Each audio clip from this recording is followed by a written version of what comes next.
Bueno, buenas noches. Buenas noches, profe. Hoy vamos a dar inicio a nuestra clase correspondiente a Historia del Arte y me gustaría para poder continuar, ya que estamos justo en la mitad de este bimestre, pues que revisáramos lo que llevamos visto, eh, que organizáramos un poco pues las ideas de cómo ustedes van avanzando y que no se atrasen en la entrega de esa evaluación final que va a ser como un compendio de lo que vamos avanzando semana a semana. En la primera semana estuvimos hablando sobre la prehistoria.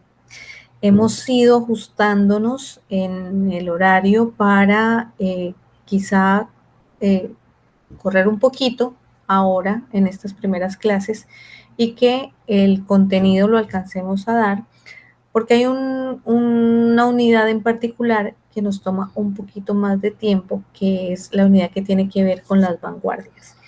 Entonces, en la recopilación de las ideas, nosotros llevamos hasta el momento visto la parte que tiene que ver con la prehistoria, hemos visto un poco de la antigua Grecia, hemos visto algo sobre el imperio egipcio, vamos a ver hoy el resumen del imperio romano, que no lo hemos visto en particular, y ya tenemos adelantado lo que corresponde al capítulo de la mitología griega comparada con la mitología romana. Hasta el momento yo quisiera saber si has tenido algún inconveniente con las asignaciones que hemos dejado. ¿Cómo vas con ese trabajo?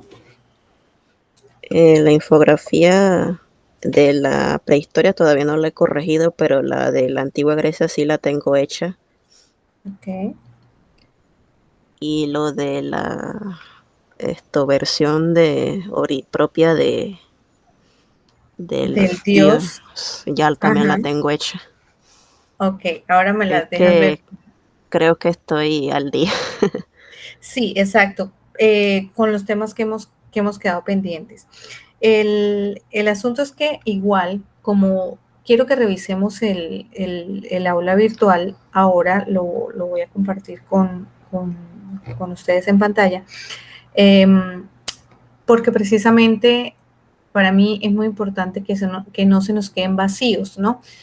Hemos ido haciendo en la dinámica una comprensión histórica del valor que nos deja a nosotros precisamente cada uno de estos aportes de las diferentes culturas.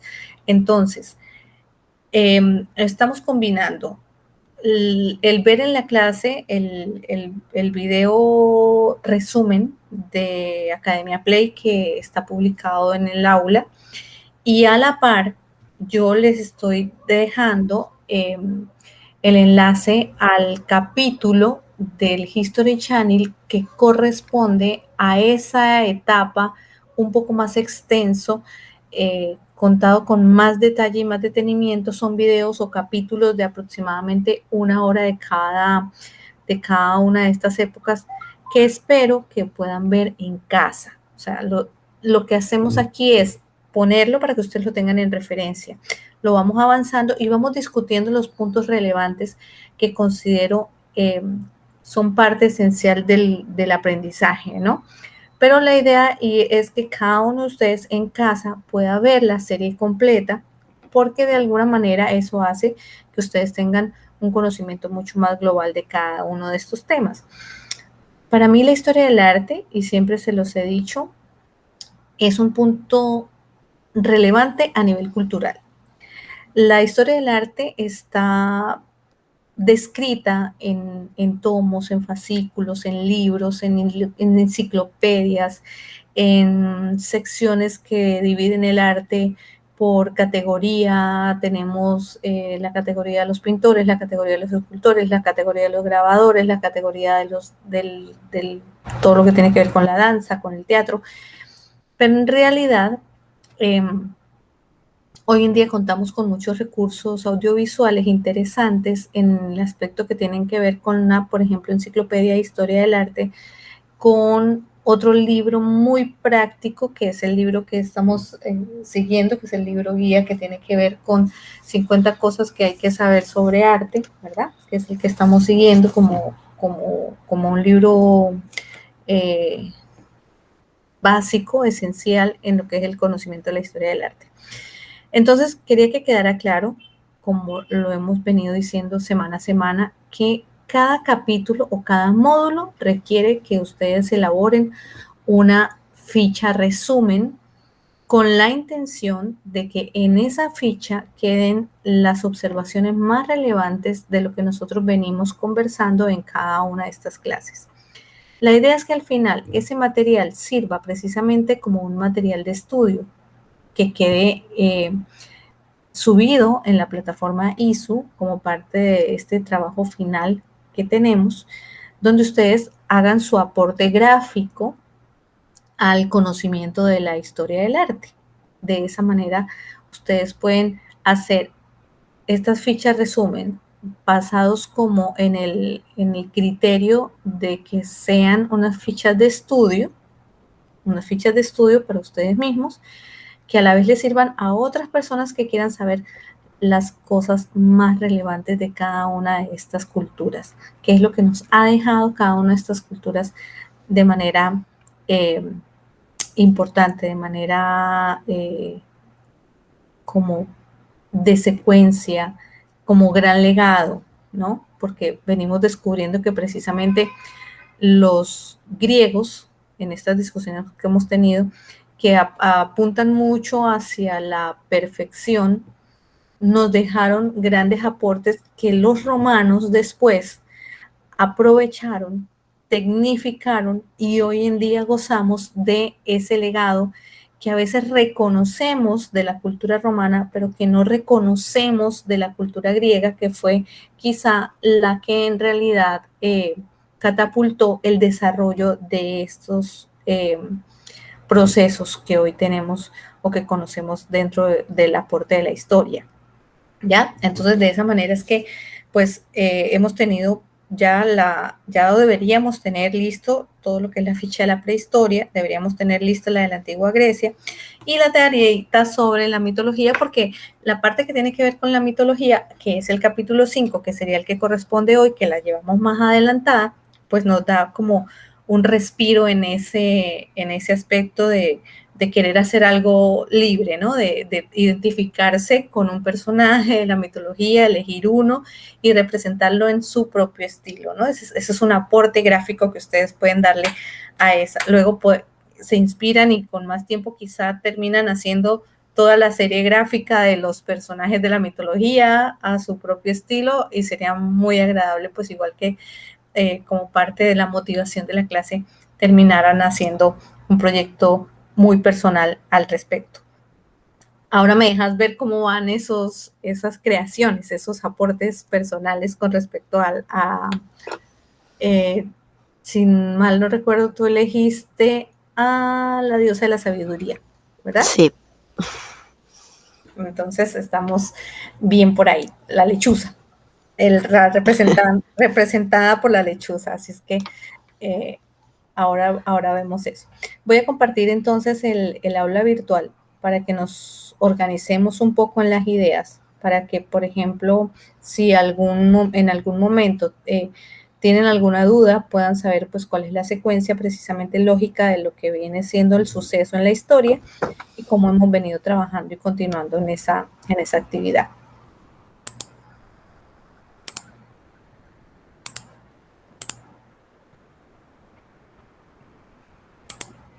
Ok, entonces aquí en el aula ustedes van a tener historia del arte, tienen el enlace al Meet, a nuestras reuniones de cada lunes. En el módulo 1, como vimos, iniciamos con todo lo que es la prehistoria. Tienen el capítulo resumen de Academia Play, tienen el enlace, yo les he copiado el enlace y al copiar el enlace automáticamente aparece aquí el video, lo pueden ver en línea, sobre lo que hablábamos, que una cosa es el resumen de Academia Play y el otro es el capítulo de History Channel, que es un poco más profundo, ¿no? Entonces, como actividad cada semana, el alumno debe realizar una ficha resumen con fines de recopilar el material de estudio en formato digital sobre la temática con los puntos más relevantes, de modo que al final del curso se tenga en una publicación que se compartirá en la plataforma ISU en formato PDF el aporte gráfico que cada uno puede dar a la historia del arte. Puede acceder a las clases sincrónicas y ahí es donde yo les voy a subir pues cada clase sincrónica que hemos llevado a cabo, ¿no? Como les comentaba hace un momento, las tengo subiéndose ahorita a la plataforma para poderlas compartir aquí y que también las tengan para aclarar cualquier duda. Y quería estar segura si nosotros ya vimos este resumen del Antiguo Egipto. Creo que no. No. ¿Verdad? Ok. Entonces, eso lo vamos a ver hoy.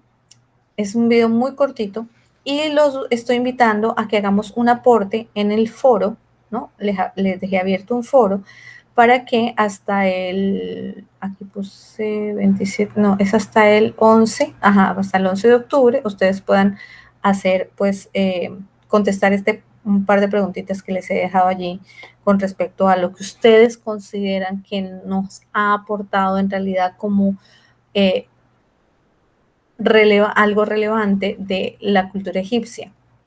Luego vamos a ver que creo que tampoco lo hemos visto en específico, ¿verdad? Y o sea, hoy vamos a ver estos 3 videos que aunque ya nosotros hablamos de la antigua Grecia y aunque ya nosotros hablamos en profundidad de la mitología, por ejemplo, ¿verdad? Entonces hoy estaríamos poniéndonos a la par de todo lo que tenemos que ver hasta este momento. Quedándonos pendiente para la próxima clase, hablar un poco de la Edad Media, que no podemos saltarnos porque es el periodo que, aunque también ya lo tocamos en algún momento, que hablamos de la Edad Media porque hablamos del Renacimiento, ¿verdad? Que viene justo después del periodo de la prehistoria. Y hablamos también de que existían, recuerdo, las otras actividades relacionadas con el arte gótico, con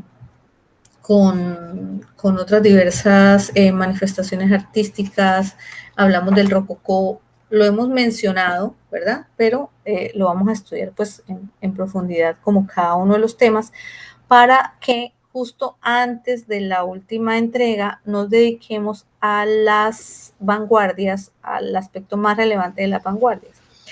Con relación a las vanguardias, pues igual vamos a irnos dando cuenta que no somos ajenos a que haya fusiones en las épocas de la historia entre uno y otro movimiento artístico, ¿no? Eso es característico de las vanguardias, pero sí es importante que veamos cuáles son los más reconocidos y cuáles son los artistas más reconocidos dentro de cada una de esas corrientes que se dieron como vanguardias. Para que aquí al final este parámetro es el que yo cambié porque ya no van a ser una sola presentación, ¿verdad? Sino que les voy a dejar bien descrito cuál sería pues la entrega final, porque queremos que esto se suba en la plataforma ISO como lo he puesto en el módulo 1, ¿ok? Entonces, ya dejando claro eso, yo les estaría subiendo las grabaciones y quiero que veamos entonces estos resúmenes que tenemos pendientes por ver. Vamos a iniciar con el del Antiguo Egipto.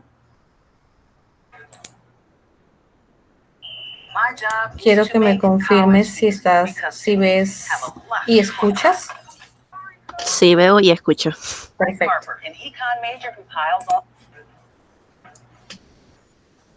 El Antiguo Egipto fue una civilización que surgió cuando se agruparon los asentamientos situados en las fértiles riberas del río Nilo. Para entender la historia del Antiguo Egipto, los historiadores la dividen en varios periodos que veremos a continuación. Los más importantes son el Imperio Antiguo, el Imperio Medio y el Imperio Nuevo. Históricamente, fue dividido en 2 zonas geográficas diferenciadas, Alto y Bajo Egipto, al sur y al norte respectivamente. El símbolo del Alto Egipto era una corona blanca y el del Bajo Egipto una corona roja. Cuando veamos una combinación de las 2 coronas, estaremos hablando de un Egipto unificado. La civilización egipcia se desarrolló durante más de 3000 años.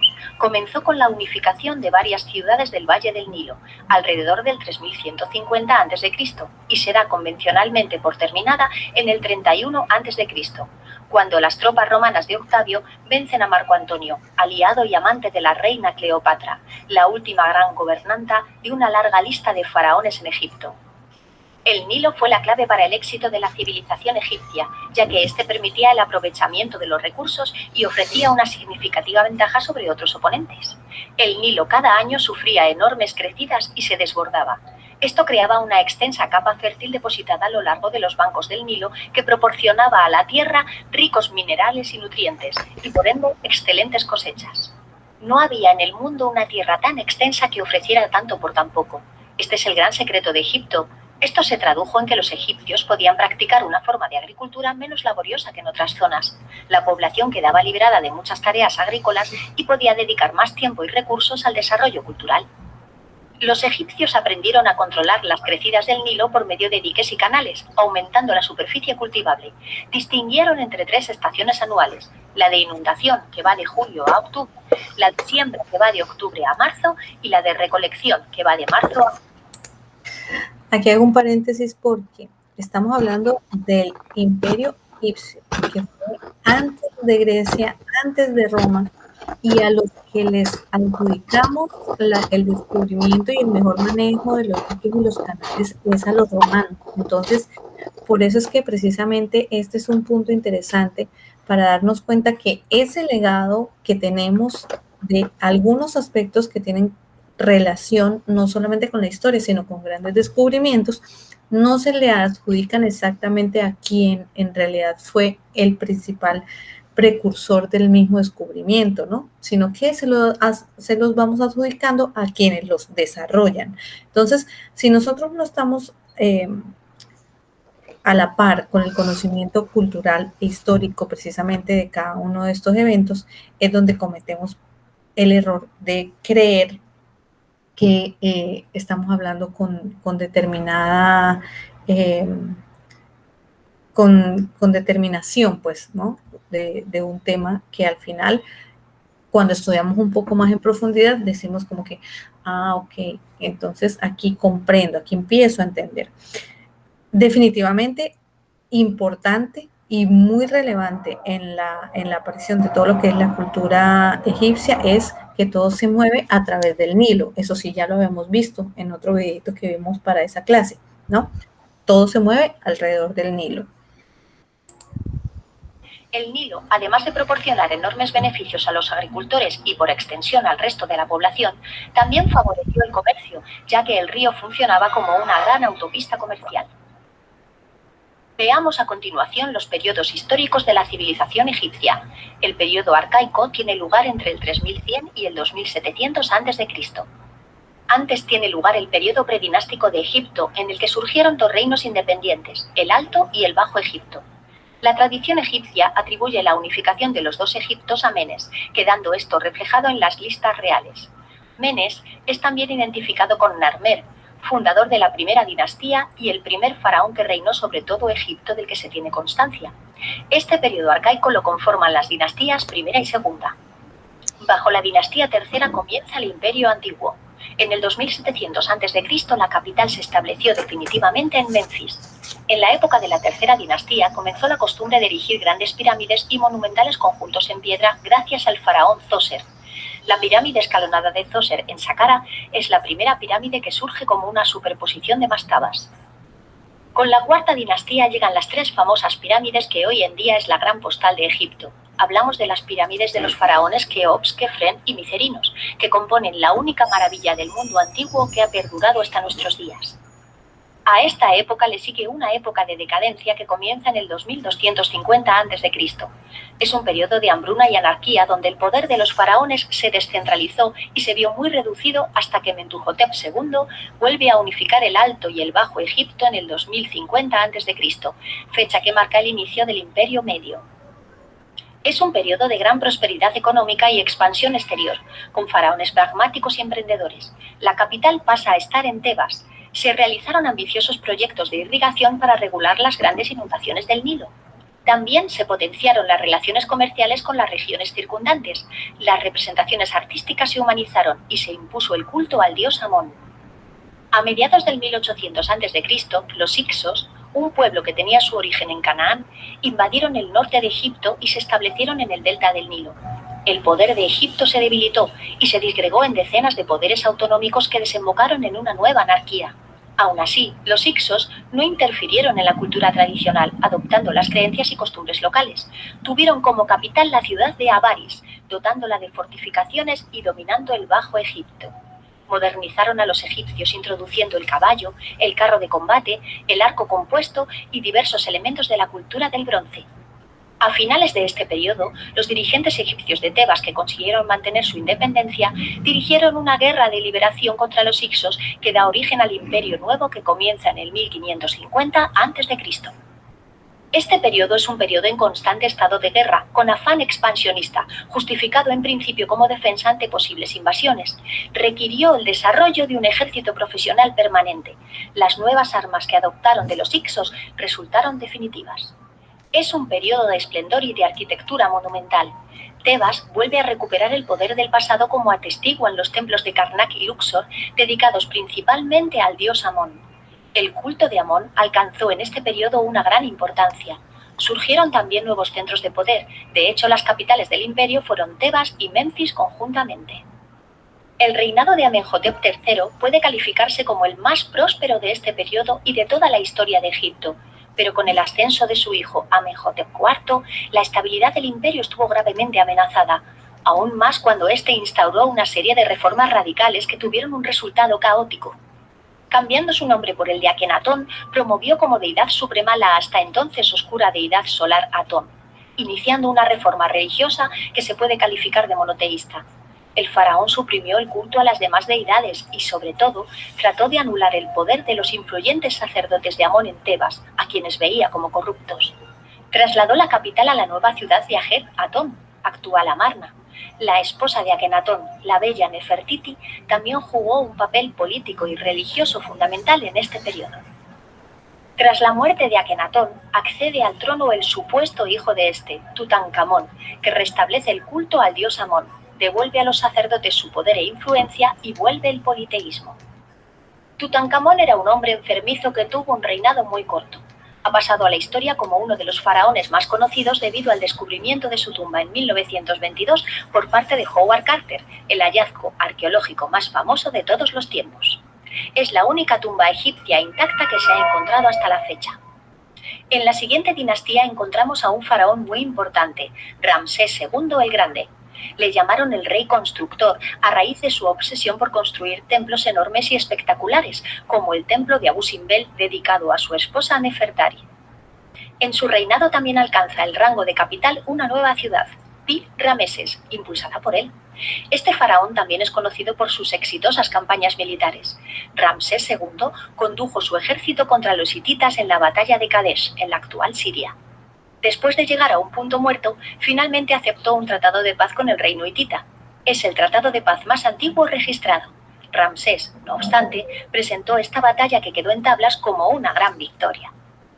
Con la siguiente dinastía en torno al 1060 a.C., comienza un largo periodo de decadencia y fragmentación política que duró unos 700 años. Egipto nunca volvería a recuperar su esplendor pasado. A lo largo de este periodo, Egipto sufrió el dominio de diferentes pueblos extranjeros, libios, palestinos, nubios, persas y griegos que llegaron a ocupar el poder. A pesar de ello, la civilización egipcia, lejos de quedar anulada, influyó enormemente sobre la cultura de los dominadores que adoptaron sus costumbres como propias. Adelantándonos muchos años, llegamos a la batalla fratricida de Actium. En ella, las tropas de Marco Antonio y Cleopatra fueron derrotadas por las de Octavio. Egipto pasaría a ser una provincia más del Imperio Romano. A continuación vamos a tratar algunos aspectos del antiguo Egipto de manera muy breve. ¿Qué son las pirámides? Son los objetos que más han fascinado a los estudiosos a lo largo de la historia, ya que esconden muchos misterios. Eran monumentos funerarios reservados para el faraón. La función de la pirámide era la de contener la esencia del faraón para toda la eternidad. Este resucita y asciende al cielo para vivir eternamente entre los dioses transfigurado en una estrella. Las pirámides son un vehículo de contacto entre la tierra y el cielo y para ello es fundamental conocer su origen. Las pirámides surgen de la mastaba. Cuando Amenhotep el arquitecto de Zoser, se le ocurre la idea de superponer varias mastabas, estas se transforman en pirámides escalonadas, constituidas con varias gradas, a modo de una escalera gigantesca que se elevaba hacia el cielo. Esta pirámide fue sufriendo una evolución hasta llegar a la pirámide clásica de caras lisas.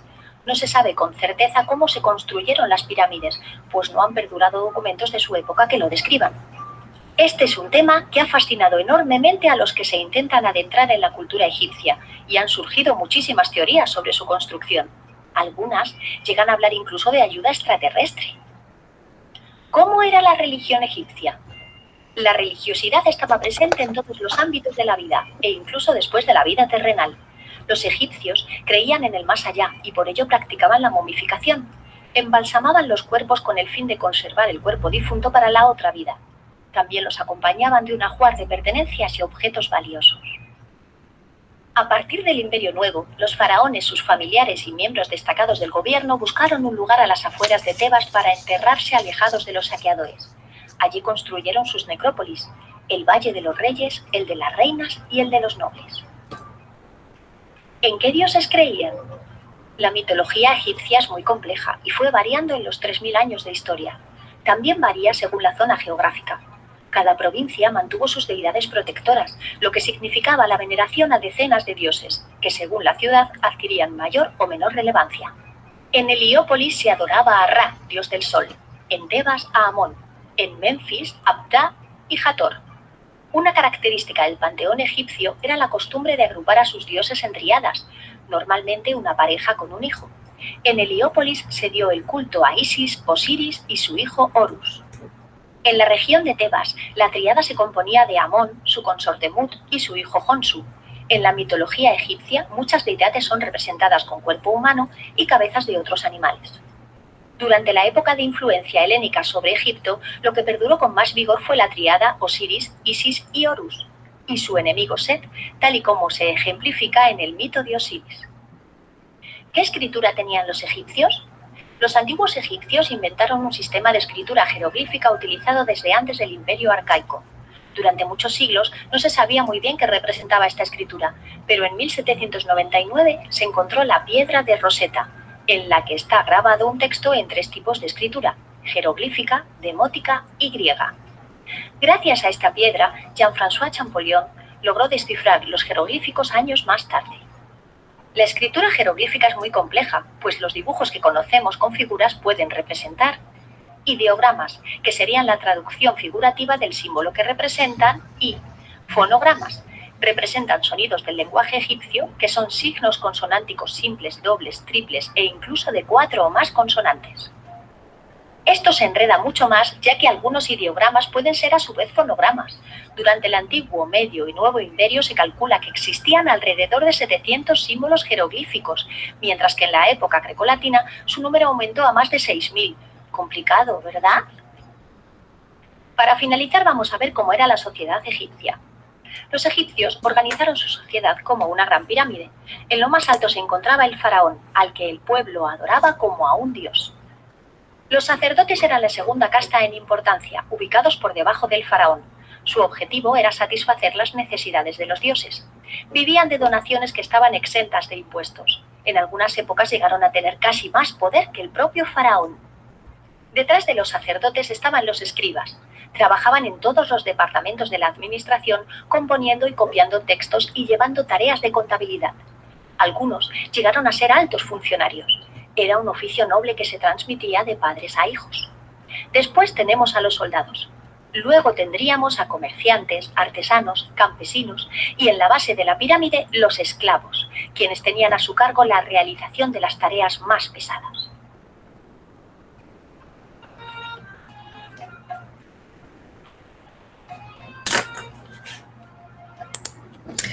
Entonces, bueno, si nosotros analizamos este panorama, que es el panorama general del Antiguo Egipto, de aquí podemos resumir lo siguiente. Primero, que obviamente, como vimos al principio, todo gira alrededor del Nilo.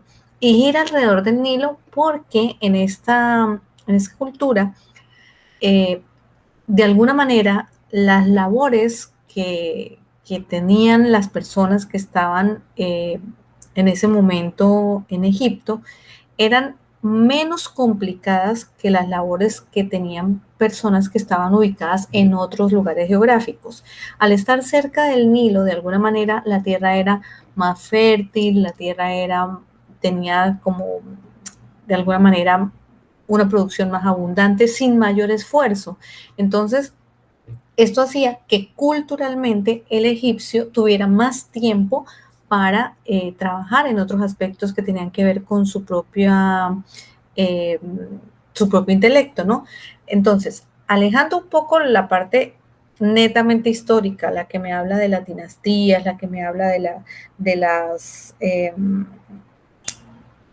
como de los imperios en sí, ¿no? Porque allí podríamos dedicar un buen tiempo al asunto. Veamos el aspecto que tiene que ver con lo cultural. Entonces, arranca todo con después de tener claro que el Nilo era el principal conducto comercial para los egipcios, lo que tienen como aspecto relevante es la construcción de sus pirámides. Pero esas pirámides no fueron construidas porque sí. Aquí lo importante y lo más relevante era el significado que tenía para ellos que sus dioses se alojaran en esas pirámides, las cuales fueron construidas como una escalera al cielo. La idea era que precisamente esa entidad que terminaba en un triángulo, al final, en esa parte superior, lo que estaba haciendo era un trasbordo, por decirlo, entre la vida terrenal, la vida divina, y ellos tenían dentro de su creencia que lo que hacían era permitirle, con ese tipo de estructura, a su Dios llegar mucho más rápido a esa permanencia, a esa perpetuidad dentro de lo que era el mundo de los dioses. Entonces, en su religión, en sus creencias como tal, existían diferentes dioses, a los cuales ellos al principio adoraban en general, pero la misma historia se encargó de que esas adoraciones dejaran de ser muchas o múltiples para empezar a adorar a un solo Dios. Entonces, de alguna manera, por eso hablan de una religión monoteísta. Entonces, claro, esa gran línea que había entre adorar a muchos, ahora tener que adorar a uno solo, como que decidieron, ok, entonces vamos a agruparlos por familias, y es cuando los empiezan a representar de 3 en 3. Eso es algo muy particular de la cultura egipcia, esa representación triádica de la figura familiar, porque además era una figura triádica donde era como que papá, mamá e hijo en conjunto y eran la adoración. ¿Qué otra cosa relevante tenemos a nivel cultural con ellos? Bueno, la identificación de los rostros o de la representación de que algunos tenían obviamente cuerpo humano y en su gran mayoría cabeza de animal. Escritura jeroglífica, como ya lo sabemos, una de las grandes cosas que tenemos del legado de los egipcios, y su escala social, ¿no? Donde estaba pues arriba el faraón, sacerdotes, escribas, soldados, artesanos, campesinos y esclavos, como bien fue descrito. En realidad eran 2 egipcios, el que estaba a un lado del Nilo y el que estaba al otro lado del Nilo, que determinaron ellos a hablar del Alto Egipto y el Bajo Egipto, pero esto era marcado por el límite geográfico. No había como otra razón adicional por la cual se movieran, sino pues a través de esa división que generaba el mismo río Nilo. ¿Qué más puedo decir? Bueno, yo creo que eso es como la parte que tiene que ver más con los hallazgos, con los legados. Otra parte importante aquí precisamente es el conjunto o el binomio que había entre sus mandatarios, por decirlo de alguna manera. Entonces empezamos a escuchar y hablar de dinastías. Sin embargo, no son solamente las dinastías las que nos preceden en el conocimiento de la cultura, ¿no?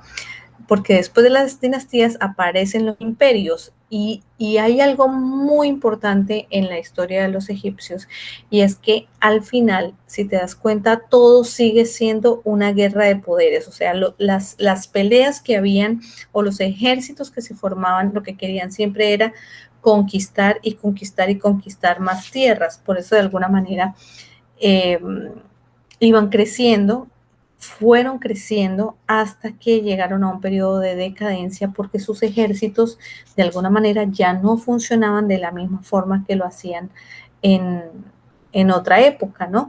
Y es cuando se dice que Egipto termina siendo como una provincia del gran imperio romano. Es como que Roma al final se come todo lo que es la cultura griega y además la cultura egipcia. Por eso es que hablamos de ese legado que empezó con los egipcios, siguió con los griegos y termina con los romanos. Esa es como la gran línea de tiempo que nosotros debemos tener claro y que por eso al final hablábamos de que eso que empezaron a hacer los egipcios con los diques y los canales lo vamos a ver como gran desarrollo cuando hablemos un poco de los romanos. ¿Qué te parece? ¿Cómo vamos? Interesante, profe. La cultura es algo interesantísimo, algo que es que debemos seguir estudiando y que, como yo decía en alguna charla que tuvimos anteriormente, ¿no? Cuando le venden a uno el capítulo de Aprende Historia del Arte en 8 horas, como que no. Hay que estudiar más. Pero bueno, vamos para que nos rinda el tiempo a que veamos Grecia y seguida Roma. La antigua Grecia es, junto con el cristianismo, el germen de la cultura occidental. Su historia se divide en 4 periodos: Edad Oscura, Época Arcaica, Periodo Clásico y Profe, no está compartiendo. Sí. Ahí voy. Yo creo que este sí lo vimos. Déjame estar clara contigo, pero yo estoy casi segura que este sí el de Grecia sí. De Grecia, ¿verdad?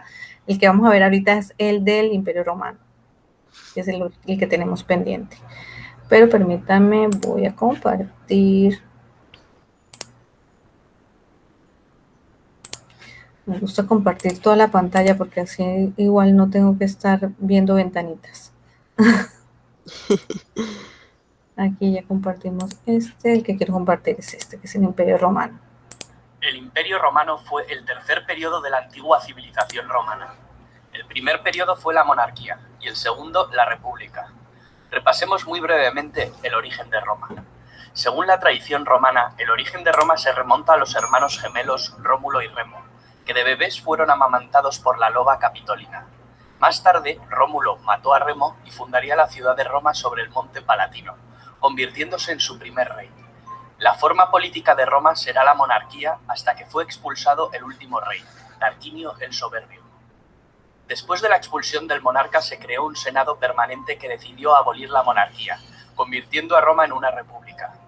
Durante la etapa republicana, su principal competidora fue la ciudad púnica de Cartago. Las guerras púnicas llevaron a Roma a salir de sus fronteras naturales, en la península itálica, y a adquirir poco a poco nuevos dominios que debía administrar, como Sicilia, Cerdeña, Córcega, Hispania y Liria. Fue en ese momento, al comienzo mismo de la República, cuando las conocidas siglas SPQR, Senatus Populus Quae Romanus, algo así como el Senado y el pueblo romano, se convirtieron en el símbolo de Roma. Roma se hizo con el control de la cuenca mediterránea. Los dominios se hicieron tan extensos que pronto fueron difícilmente gobernables por un senado incapaz de moverse de la capital ni de tomar decisiones con rapidez. Así fue como surgieron personajes ambiciosos como el general Julio César, quien no solo amplió los dominios de Roma conquistando la Galia, sino que desafió la autoridad del Senado romano y reveló la importancia que tenía poseer la autoridad sobre las tropas para obtener rédito político. Tras la guerra civil que lo enfrentó a Pompeyo y al Senado, César se había erigido en mandatario absoluto de Roma y se había hecho nombrar Dictator Perpetuus. Tal osadía no agradó a los miembros más conservadores del Senado romano que conspiraron contra él y lo asesinaron durante los idus de marzo, dentro del propio Senado, lo que suponía el restablecimiento de la República, cuyo retorno sin embargo sería efímero. El precedente no pasó desapercibido para el joven hijo adoptivo de César, Octavio, quien se convirtió años más tarde en el primer emperador de Roma, tras derrotar en el campo de batalla primero a los asesinos de César y más tarde a su antiguo aliado, Marco Antonio, unido a la reina Cleopatra de Egipto, en una ambiciosa alianza para conquistar Roma. A su regreso a Roma, el poder de Octavio fue enorme, tanto como lo fue la influencia sobre sus legiones. En el año 27 a.C. se estableció una ficción de normalidad política en Roma, otorgando a Augusto por parte del Senado el título de Imperator Caesar Augustus. El título de emperador, que significa vencedor en la batalla, lo convertía en comandante de todos los ejércitos. Formalmente nunca aceptó el poder absoluto, aunque de hecho lo ejerció. Aseguró su poder manteniendo un frágil equilibrio entre la apariencia republicana y la realidad de una monarquía dinástica. Los primeros emperadores desde Augusto hasta la muerte de Nerón, es decir, entre el 27 a.C. y el 68 después de Cristo, formaron la dinastía Julio-Claudia. El reinado de Nerón se asocia comúnmente a la tiranía y a la extravagancia. Se lo recuerda por una serie de ejecuciones sistemáticas, incluyendo la de su propia madre y sobre todo por la creencia generalizada de que mientras Roma ardía en un gran incendio, él lo contemplaba desde la distancia tocando la lira. Tras el periodo del 68 al 69, el año de los 4 emperadores, dio paso a la dinastía Flavia. A los Flavios le sucedieron la dinastía de los Antoninos, que trajeron la época dorada. En esta época, a lo largo del siglo II, el imperio alcanza su máximo esplendor. Destacar la figura del emperador Trajano, nacido en Hispania. Fue el primer emperador romano nacido en una provincia de Roma. Fue un gobernante eficaz y querido por su pueblo. Bajo su reinado, el imperio alcanzó su máxima expansión. El último de los llamados 5 buenos emperadores de la dinastía antonina fue Marco Aurelio, al que le sucedió su hijo natural Cómodo, con el que reaparecerían muchos de los problemas previamente presentes en cuanto a sucesiones e inestabilidad. Tras el asesinato de Cómodo por su guardia pretoriana, el imperio se sumió en una época de confrontación civil, tras la que asumió el trono Septimio Severo, quien instauró la dinastía Severa, que termina con Alejandro Severo. Después entramos en lo que se conoce con la crisis del siglo III, un periodo de 50 años de duración. Es un periodo de profunda crisis, durante el cual se producen fuertes presiones de los pueblos exteriores y una fuerte crisis política, económica y social en el interior del imperio. Tras una fase de anarquía militar en el que la seguridad y la unidad del imperio se habían visto gravemente comprometidas, los emperadores de origen ilírico lograron unificar el imperio y sentar las bases para restablecer la situación. Esta crisis se estabiliza con el ascenso de Diocleciano, que llevó a cabo un importante programa de reformas. El emperador Diocleciano comprendió que el imperio era demasiado vasto para gobernarlo en circunstancias tan graves y decidió trocearlo. Esta época es conocida como la tetrarquía o gobierno de 4. Implicaba que el gobierno del imperio se repartía geográficamente entre 4 gobernantes. Este sistema fue útil mientras estuvo al mando, pero colapsó en el momento en que éste abdicó. La gran persecución de Diocleciano fue la última y quizá la más sangrienta persecución de cristianos en el Imperio Romano. El sistema de la tetrarquía desembocó en una lucha entre gobernantes en la que solo podía quedar un emperador. Este fue Constantino el Grande, legalizador de la religión cristiana por medio del Edicto de Milán en el año 313. Convocó el primer concilio ecuménico universal en Nicea en el año 325.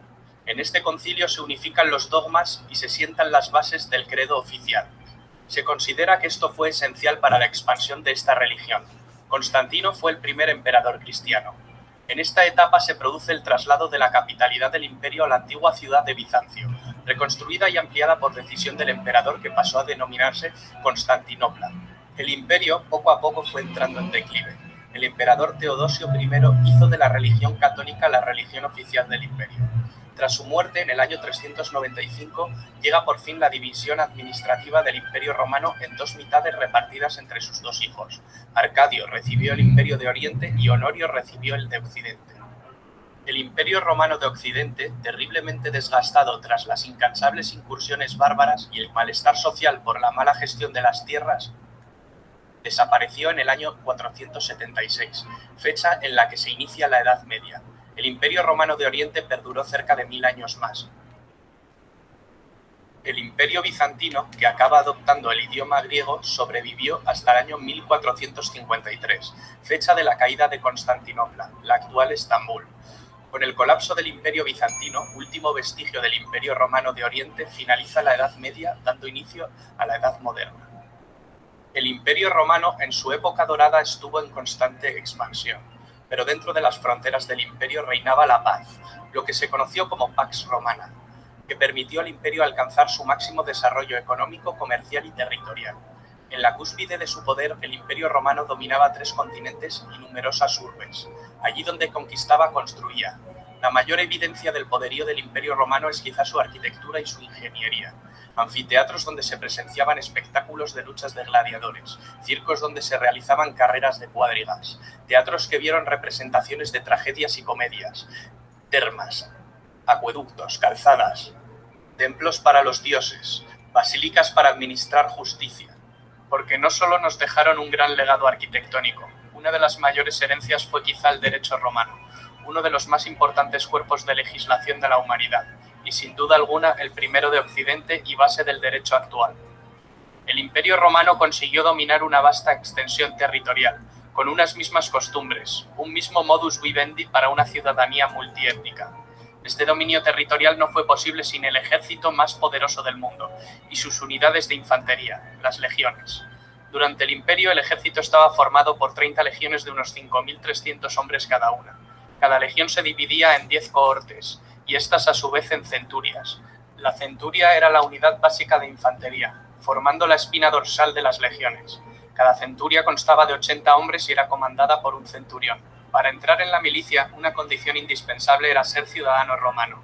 Los esclavos lo tenían completamente prohibido. La sociedad se dividía en varios estamentos. Los ciudadanos romanos se dividían en patricios y plebeyos. Se denominaba patricios a las familias más antiguas de Roma, quienes formaban una aristocracia. Poseían privilegios. Al principio estas familias componían el grueso del Senado. Poco a poco, la descendencia de estas grandes familias fue desapareciendo. Con el paso del tiempo, el término patricio dejó de tener el significado que se le había dado hasta entonces, para significar aristócrata o poderoso, pero sin distinción de sangre. Los plebeyos solían ser campesinos, artesanos, comerciantes, y también constituían el grueso del ejército. Luego estaban los esclavos. Los esclavos no tenían derechos de ningún tipo. Normalmente eran prisioneros de guerra. El número de esclavos en Roma llegó a ser enorme con la expansión del imperio. Se les obligaba a hacer los trabajos más duros. Se puede decir que su destino dependía de la benevolencia o crueldad de su amo. Muchos de estos esclavos eran utilizados para satisfacer las ansias de diversión del emperador y del pueblo. Los esclavos podían ganar su libertad de diversos modos. A los esclavos liberados se les llamaba libertos. Para bien o para mal, Roma está enraizada en nuestras tradiciones políticas, culturales y literarias, en nuestra forma de pensar. Es imposible entender la idiosincrasia de Occidente sin la civilización romana. Bueno, vamos a ver igual aquí nuestro resumen gráfico de este periodo, ¿no? De este imperio, el imperio romano. Del imperio romano, al igual que del imperio griego o del imperio egipcio, nosotros tenemos unas grandes divisiones. Por lo general, esas divisiones eran territoriales y esas grandes divisiones territoriales, así como en Egipto partían a través del Nilo, en Roma, como bien lo vimos, parten a raíz del legado que queda para los dos lados del centro de lo que era todo el territorio que ellos habían conquistado anteriormente. Entonces, de alguna manera, estos territorios ellos necesitaban expandirse. Sin embargo, habían muchas más guerras de un lado que del otro, y esto hizo que de alguna manera todo lo que era el espacio de Occidente quedara reducido a lo que hoy conocemos como Roma y sus alrededores, ¿no? Fue un imperio vastamente grande en territorio, a raíz de que esas grandes legiones o esos grandes legados militares que arrancaron en Egipto, convirtiéndose en grandes potencias, vinieron tratando de conquistar. Vimos las guerras de Esparta, hablamos de esto igual hace unas semanas, eh, vimos el poder que tenían los ejércitos, pero definitivamente hasta este punto, cuando llegamos a Roma, es que los ejércitos logran su mayor auge o sus mayores conquistas, por decirlo de alguna manera. ¿Por qué? Porque ya estaban organizados, ya tenían tecnificado cómo era como los procedimientos que ellos llevaban a cabo, hablamos de las legiones, hablamos de que tenían de alguna manera organizados sus ejércitos y tenían figuras muy particulares como lo eran la figura del centurión. De hecho, nosotros dentro de nuestra cultura conocemos el centurión por quizá la música, por quizá otras cosas relacionadas a la terminología, pero no porque el centurión para nosotros represente un guerrero como tal, ¿no? O sea, no lo reconocemos como tal. Para nosotros la parte militar y sobre todo en Panamá es muy escasa. En algunos otros países a nivel de Latinoamérica tienen policía militar, tienen ejércitos, pero Panamá, de hecho, no es un lugar en el cual se represente la milicia como tal, ¿no? Entonces, el legado que dejan los romanos para la humanidad definitivamente es todo lo que tiene que ver con la arquitectura. El mayor auge de la arquitectura se da en el Imperio Romano. Ya tenían cosas tecnificadas, tenían la experiencia de Grecia, tenían la experiencia de Egipto y fueron pues de alguna manera avanzando en esas dinámicas de construcción como grandes legados. Específicamente, por ejemplo, nosotros podemos hablar de que además de la arquitectura, el Imperio Romano nos deja como gran legado el derecho. Entonces, aquí tenemos que aclarar dos cosas. Lo que nos deja de gran legado el Imperio griego es la democracia. Lo que nos deja de gran legado el Imperio Romano es el derecho. Todo lo que hoy conocemos como derecho civil y derechos en todas sus ramificaciones, ¿no? El derecho familiar, el derecho social, el derecho laboral, pues vienen de este gran legado que se inicia en el periodo romano. Grandes conflictos, sí. Grandes misterios también. Nada más el nacimiento de Roma, ¿no? Dentro de los mitos que nosotros tenemos del nacimiento de las diferentes ciudades o de las diferentes culturas, el que acompaña a Roma es muy particular. O sea, ese inicio del Imperio Romano a través de la crianza de Rómulo y Remo, los cuales son alimentados por una loba, como que no tuviera pies ni cabeza, ¿verdad? En este momento que estamos hablando de algo tan particular como todo un legado de un imperio. Entonces, son esas cosas que tiene precisamente la historia que de alguna manera, voy a dejar de compartir, nosotros tenemos que analizar, ¿no? Entonces, hasta dónde la historia del arte tiene la relación con esos aspectos que tienen que ver con los personajes. Porque la historia del arte no es solamente la pintura, la historia del arte no es solamente la escultura. Esos son aspectos que uno va analizando con gran relevancia en la riqueza de las destrezas de las personas que ejercían como artistas del momento. Pero a la par, nosotros le analizamos a la historia del arte, precisamente, estas culturas, estas como vinculaciones que de alguna manera podemos hacer con personajes de la mitología, historias como esta del nacimiento de un imperio a través de la crianza de un par de hermanos que crían una loba, como que nos deja pensando, ¿verdad? O sea, ¿será cierto? ¿Será falso? O sea, como nosotros de alguna manera a través de la historia y a través de los años, nadie, o sea, seguirá siendo mito mientras nadie lo pueda completamente desestimar desde el punto científico. Y es como el programa de mito o realidad, ¿no? No vamos a poder todavía determinar, mientras no haya un estudio científico que nos diga que en realidad Rómulo y Remo no existieron, ¿no? Todavía no hay quien haya dicho con certeza que no existieron. Y por eso entonces aún se habla de este inicio de la ciudad. Seguido de eso, entonces vendría esa comparación que nosotros hicimos sobre la mitología. Y quería que entonces, en este momento, pues, me compartieras qué trabajaste, cómo te fue con eso, cómo sentiste el ejercicio de trabajar con el personaje de la mitología que más te agradaba.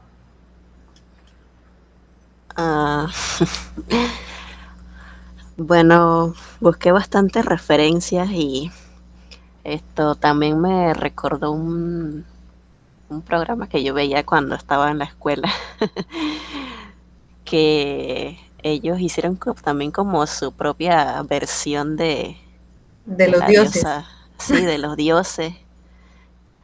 Y con eso también me dio esa idea para ver cómo yo veía a mi diosa Atena. En realidad hice 3 dibujos. Hay que buscar la identidad, ¿verdad? Porque precisamente estábamos buscando el aporte particular. Medeo. Sí. Aquí está el primero. Ajá, ay, qué lindo. Muy, muy cute, lo que diría, muy coqueto ese búho. Ajá, Sí, viene este. ajá. Este es poderoso. Ajá. Sí, Y el y otro, este sería como la versión humana de de la la diosa. diosa. Una diosa guerrera, como lo era, ¿verdad? Mira, Sí, mira cómo se representan gráficamente los símbolos que estamos viendo. Aunque ella es la diosa de la sabiduría, también vimos que era una diosa guerrera, ¿verdad? Por eso siempre la sí. acompaña además su lanza. ¿Qué le da poder y qué me gusta dentro de lo que estoy viendo de lo que está transmitiendo tu dibujo? El, el vestuario, o sea, por ejemplo, la delicadeza que tiene, que por ejemplo en la pierna, yo alcanzo a notar que tiene como un accesorio adicional de su sandalia romana típica, Sí, esto como un protector de alguna manera, ¿no? O sea, sí, que se siente que está preparada para la guerra, pero a la vez entonces tiene la sensibilidad del rostro, de la mirada. eh, Me gusta mucho. Lo puedes usar y lo trabajaste solamente con lápiz, no, con con tinta. una Eso tiene pluma, plumilla. ¿verdad? Sí, Plumilla, sí. Ahora estoy viendo que es un poco más fuerte el trazo. Mira la posibilidad de lo que nos puede dar todas estas manifestaciones que vamos empezando, porque todo arranca a partir del estudio. Tú hiciste un estudio precisamente como gráfico en la medida que ibas haciendo esos diferentes búhos, porque esos diferentes búhos de alguna manera sirven para representar y tú podrías llegar a decir, ok, el búho coqueto quizá yo lo puedo usar en una representación de una diosa menos, eh, más infantil, por decirlo de alguna manera. Entonces, sí, si tuviéramos que hacer no una serie, tan agresiva por decirlo. sí, no tan adulta, podríamos Exacto, hablar tan de no adulta. tan adulta, sino que Porque quizá, en la serie que le comentaba, bueno, es una serie animada, pero con uh-huh, un toque ya de un público bastante ya grande, como de adolescentes de 17 años para arriba. uh-huh. Ellos, no sé si usted lo ha escuchado, que se llaman Los Caballeros del Zodíaco. Sí, los caballeros del zodiaco, Bueno, claro. ellos representan a la diosa Atena como una reencarnación de una muchacha de esta era, por decirlo. Pero hay unos capítulos donde se muestra la armadura de Atena, que ellos le llaman el cloak de Atena, y la armadura tiene las partes principales, el escudo, la lanza Uh-huh. y Y lo que tiene en el pecho, ¿no? el búho, me gusta una parte porque están usando el búho poniéndole las alas a la misma armadura. Ajá. Y por eso se ve la otra figura donde lo tienes desplegado con las alas desplegadas, en la que sigue abajo. Okay. Ajá. Esa es la que yo veo que utilizaste en el dibujo completo, ¿no? Porque lo veo que, ajá, tiene sus Está alas aterrizando desplegadas. en Está la mano. llegando justamente a su brazo. Eso es un símbolo de poder, eso es un símbolo de precisamente como que, ok, yo estoy aquí, yo domino, ¿no? El animal llega a mí, no huyo, no le tengo miedo, ¿no? Al animal, como podría presentarse en algún otro momento, porque el ser vulnerable y el ser mujer a veces nos hace representarnos de una manera que no somos en su totalidad. A mí me encanta, por ejemplo, el penacho, o sea, los detalles que tiene. Se ve Roma, veo a Roma ahí, no veo a Grecia, ¿no? Entonces, es interesante ver precisamente que la simbología y el trabajo gráfico nos ayuda a representar, a buscar una forma de representar. En este caso, tú lo representaste en una mujer adulta, joven, pero adulta. O sea, se ve, hay un rasgo joven en la dinámica del cuerpo, de la posición, de la actitud. Se ve adulta, obviamente, porque no se ve como el otro caso del otro búho, ¿no? Entonces es interesante precisamente eso. Tú podrías generar perfectamente tu versión infantil de los dioses y podrías generar tu versión ya un poco más adulta de los mismos. Y el estilo, porque aquí precisamente es tu estilo gráfico, debería permanecer. O sea, cuando uno realiza una serie, que es lo que yo estoy tratando de que ustedes hagan, una serie gráfica de cada una de las etapas importantes de la historia, al final lo que yo busco como profesora de historia en este momento, que está ligando el componente gráfico, es que yo necesito ver una unidad. O sea, así como vemos que Academia Play nos representa esos videos, de alguna forma, si los vemos, tienen una unidad, ¿verdad? Una unidad gráfica. Sí. Eso es clarito. Entonces, eso es lo mismo que yo quisiera ver al final. Como que, ok, esta es una portada, esta es una contraportada, pero el contenido que hay dentro de esa portada, de alguna manera se maneja. Quizá no es el color lo que unifica, quizás sea un elemento, quizás sea una tipografía, quizás sean...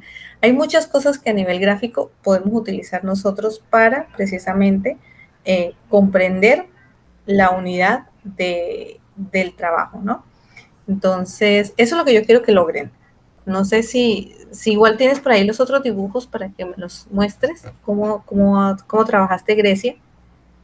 Ya me mostraste la prehistoria, pero no he visto Grecia. Al infografía. Ajá. No, un momento.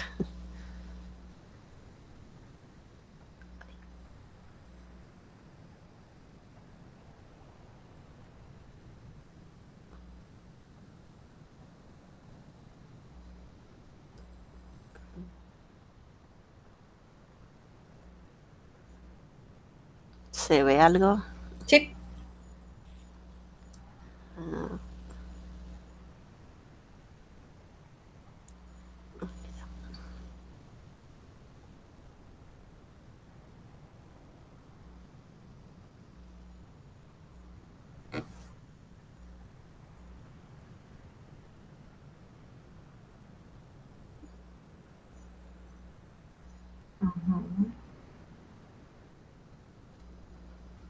Ahí la relación, fíjate que me gusta mucho ver esas figuras negras, porque parte de lo que nosotros resaltamos de la escultura griega eran los tonos de las esculturas, ¿no?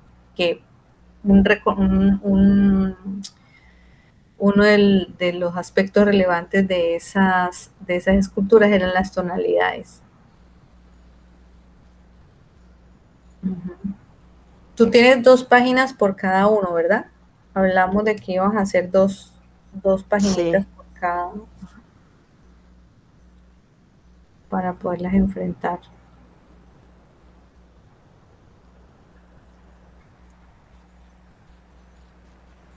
La oscura, la arcaica, la clásica y la helenística. Ahí está la cerámica griega, súper importante, y la escultura griega. Yo creo que esos son los aspectos más relevantes. Hablamos de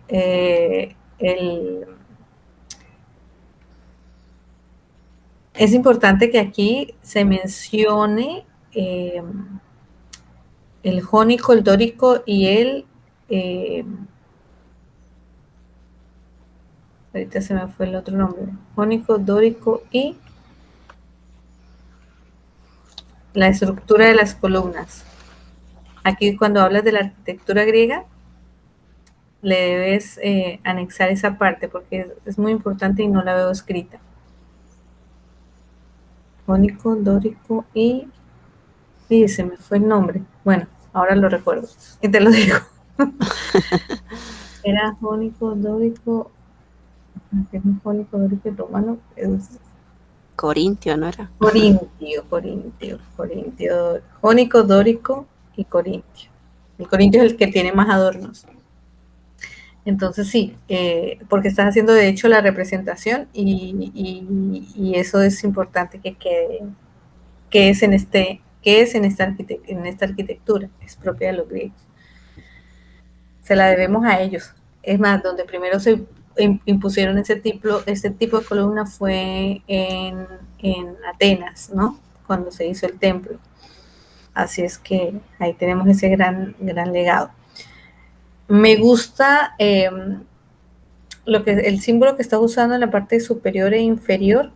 Quizá lo que puedas hacer para que haya una unidad dentro de lo que me has mostrado hasta el momento es que estás trabajando el fondo en un tono beige, pero esa estructura y esa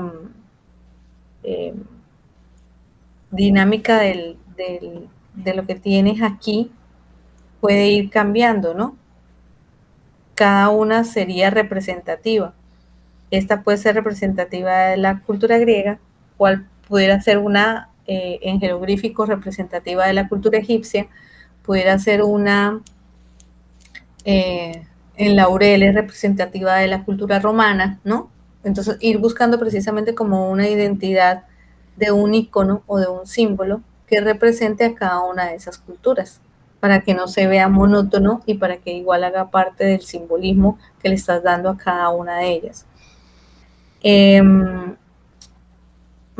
Vas muy bien, me gusta mucho. Entonces, igual esta semana tenemos una tarea bastante ardua, que es condensar dos épocas, ¿no? Que nos faltan, la egipcia y la romana.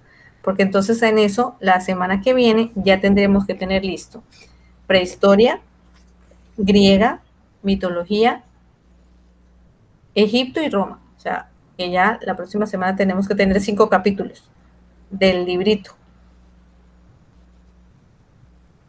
¿Estamos? Sí. Bueno, y entonces así podemos continuar. Como vimos, la clase que viene, ya ahí hemos puesto al día y vamos a hablar de el arte de la Edad Media. Voy a tratar de ser muy breve en el arte de la Edad Media para ya en la misma próxima clase arrancar con las vanguardias, porque sé que nos toma un poquito más de tiempo y sí quisiera dejar terminado el tema de las vanguardias para que podamos entonces tener el tiempo suficiente de que cualquier duda todavía que tengamos la podamos rehacer. ¿Eso qué quiere decir? Que en las 2 clases que vienen nosotros vamos a hacer un buen resumen de estas 2 épocas que nos harían falta.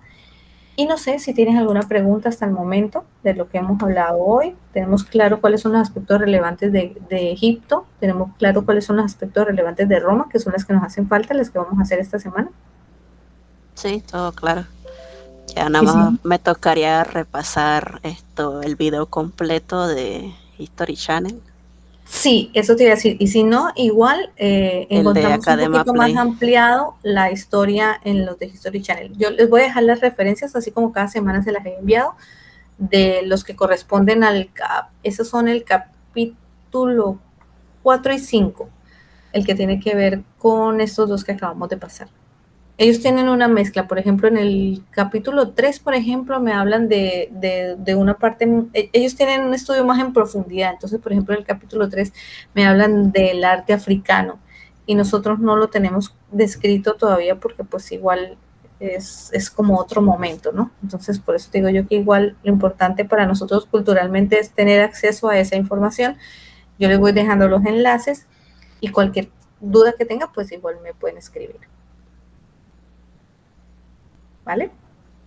Entonces, Sí. la tarea, Roma y Egipto. Y con eso estamos al día. Vamos revisando clase a clase para que no se les vaya acumulando el trabajo. ¿Vale? Sí. Ok, entonces vamos a detener la grabación para cerrar la clase.